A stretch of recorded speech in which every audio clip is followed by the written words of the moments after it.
Welcome to round number 2. I just had a quick lunch. Go check out the first vlog, the first recap. Now I'm heading back to the plane. Like, what's going on? As you might see, the weather is not the best, but you know, we're going with it. I'll see you back after the game probably, if I don't, you know, put anything else inside. See you soon. Just so you guys can understand, it's freaking crazy here. It's just like, it's snowing crazy. Absolutely insane, man. Like, there is nothing you can see actually. Like, it's so bad. I hope I'm not getting sick. If I do, I mean, this was it, but you know, hopefully I'm gonna stay healthy. See you soon. Oh, and by the way, as I'm walking to the playing hall, it's like 1 hour before the round, the second round, and I still have no idea who I'm playing against. So hopefully by the time I come in, because I want to do some prep.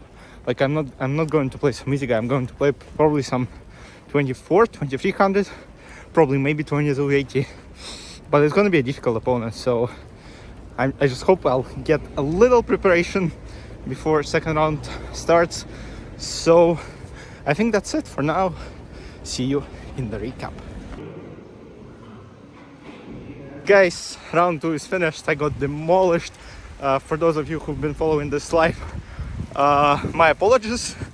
I'll try to look better. It's still snowing, man. It's snowing crazy. Snowstorm.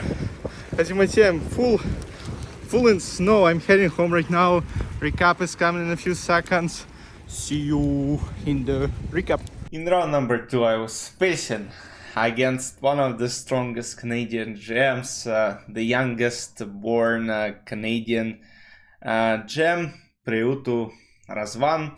I played him, I guess, like once in Blitz. It was like a very messy game. He ended up winning. And black pieces in the second round. We have again Najdorf.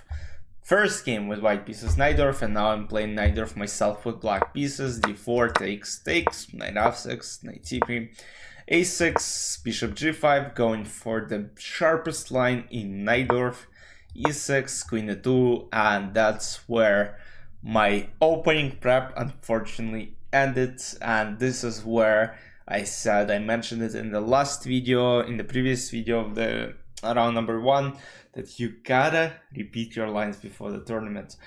Like, you can't really know, like, because I was sitting there, I was doing some prep before the round, and you know, I don't think he ever played queen e2. Like, he played some other lines, and he didn't play bishop g5 a lot. So I was looking for bishop e3 in Najdorf, I was looking for bishop e2, I was looking for rook g1, and I was looking for bishop e3.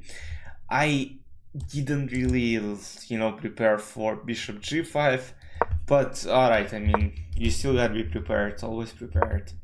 Queen e2, knight d7, not a bad move, castle, h6, bishop d2, and here I had to play b5. I gotta be active, and I just have to do it, because otherwise, you know, I'm getting cooked here, I'm getting destroyed. Bishop e7, f4, queen c7, g4, and he basically advanced on the king side while I was not able to create any activity. Like here, again, b5 needs to be played just to make sure, you know, I have some activity. Instead, I played g5. I was like, I wanted to fight for this e5 square. And in most of this Sicilian Najdorf lines, this g5 move makes a lot of sense, and this move actually fights for the e5 square. But unfortunately, in this specific situation, it doesn't work out great, because now after g5 doesn't really isn't really an option.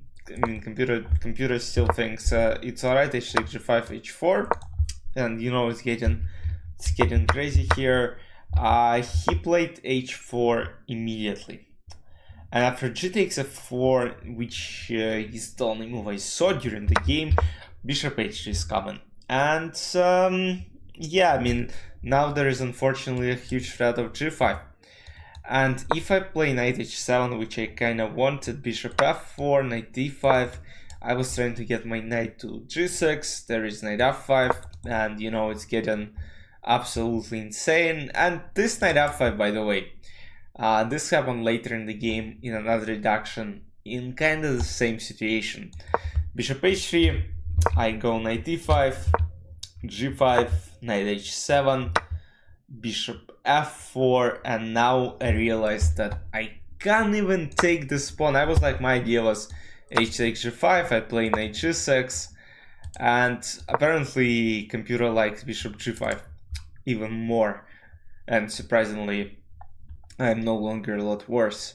Still better for white, but not critical. But here, you know, I realized that there was bishop e5 takes and knight e6, and I was just like, I couldn't come up with a move. My kid is in the center. Like at some point, I was like, all right, my position gotta be fine. But you know, when you kind of, you know, evaluate it again and again and again, it's like your king is in the center. You can't be okay. Like you gotta castle. And I just couldn't stop anything, unfortunately. It was just like one-way game basically from the beginning. h6 g5, yeah, knight f5, and here I can realize that you know, I gotta do something, otherwise I'm just losing right away. I play knight f4, which is not best, takes, queen h5, and here just like, you know, a couple of last moves. Queen c5. Don't have much. I'll show you what I planned by queen c5.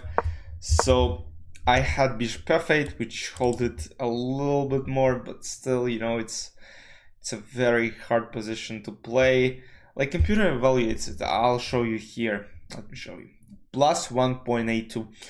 Not like a winning advantage, but it's very very significant one. Queen c5, knight g7, and here, you know, I was like king f8, queen h6. Basically, knight d6 is a threat with the queen capture, right? I play king g8. My idea was like, let's say he plays rook g1 and I play knight g5, and black suddenly win the game. But of course, you know, white don't have to do it. And let's say if knight d6. Actually, surprisingly, it's win. I was like, nice. It's not win, because I was like, wait, bishop e6, knight g5. Wait, what's going on? This, I was like, how it's. Oh, no way. No, there's just no way. Oh, this is winning. That's nasty. Takes, rook a8. Yeah. Basically, white have more than enough pieces to win a game. I was like, this doesn't work, but apparently it does. But yeah, queen h6, king g8. The idea is of course to go knight g5, but here, and one of the ideas is also to bring my queen to e5 and try to kinda put some extra piece to defense. And with all this being said, there is another brilliant sacrifice. So white already played knight f5, white already played queen h5, and now, you know, white delivered the final blow by playing knight d5, basically blocking the way for this queen to go back and defend. And here, unfortunately, I don't really have a choice. If bishop f8, I mean, just knight e6. Oh my goodness, even knight e6 work. Can you even imagine, like, sacrificing your queen?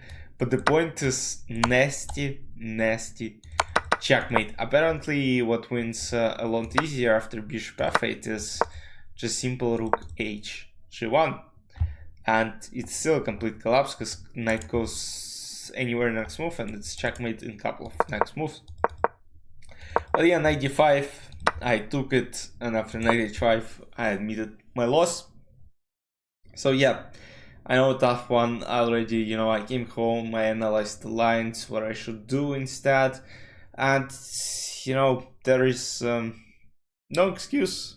You know, I just gotta be more careful with what I play and be more prepared, because when I don't know the main line and let's say bishop g5 and the sharpest line of neither of, I deserve to lose like that, because you know, I gotta know all this stuff and I just don't.